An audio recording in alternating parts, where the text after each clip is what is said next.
और अरब की जंग, देखिए नेटो धरती का सबसे बड़ा और शक्तिशाली सैन्य संगठन है।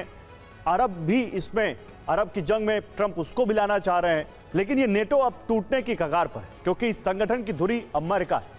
अमेरिका के राष्ट्रपति ट्रंप कई दिनों से ना करते हुए यही चाहते थे कि यूरोप के नेटो देश ईरान युद्ध में अमेरिका का साथ दे, लेकिन यह हुआ नहीं।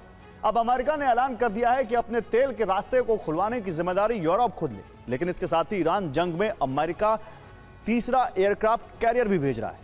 अब यह ट्रंप की डबल प्रेशर की पॉलिटिक्स का हिस्सा है। एक तरफ यूरोप दबाव बढ़ाया जा रहा है यूरोप पर, और दूसरी तरफ ईरान पर भी प्रेशर माउंट किया जा रहा है। ट्रंप ने कहा है कि हॉर्मुज खुलवाने की जिम्मेदारी खुद यूरोप के देश लें। विदेश मंत्री मार्को रूबियो ने कहा है कि G7 देश युद्ध में अमेरिका की मदद करें, लेकिन स्पेन, स्विट्जरलैंड, इटली और फ्रांस अमेरिका के सैन्य विमानों के लिए अपना एयर स्पेस बंद कर चुके हैं।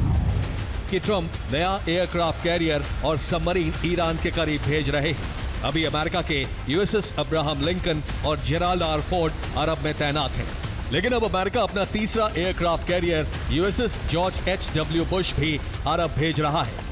यानी अब जंग में 3 एयरक्राफ्ट कैरियर शामिल होंगे। जिब्राल्टर की खाड़ी में अमेरिका की एटमी सबमरीन की गतिविधि हुई है। ओहायो क्लास SSGN सबमरीन का क्रू बदला गया है। चालक दल बदलने का मतलब है कि सबमरीन एक लंबे मिशन पर है। इसे बंदरगाह पर वापस बुलाने के बजाय समुद्र में ही ताजा दम सैनिकों के साथ तैनात रखा जा रहा है। ये कोई साधारण सबमरीन नहीं है, क्योंकि एक Ohio class SSGN 154 Tomahawk cruise मिसाइलों से लैस हो सकती है। EA-37B compass call electronic jet Atlantic के ऊपर देखा गया है। ये विमान भूमध्य सागर में हो सकता है। ये विमान उड़ने वाला कंप्यूटर और जैमर है। ये दुश्मन के रडार, मोबाइल नेटवर्क और मिलिट्री रेडियो को ठप कर सकता है।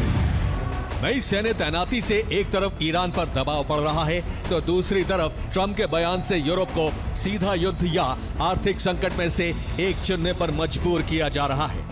ट्रंप ने सैन्य तैनाती से संदेश दिया है कि अमेरिका हॉर्मुज खुलवाने को तैयार है, लेकिन इस दलदल में सेना तभी उतरेगी जब यूरोप के देश उसका साथ देंगे।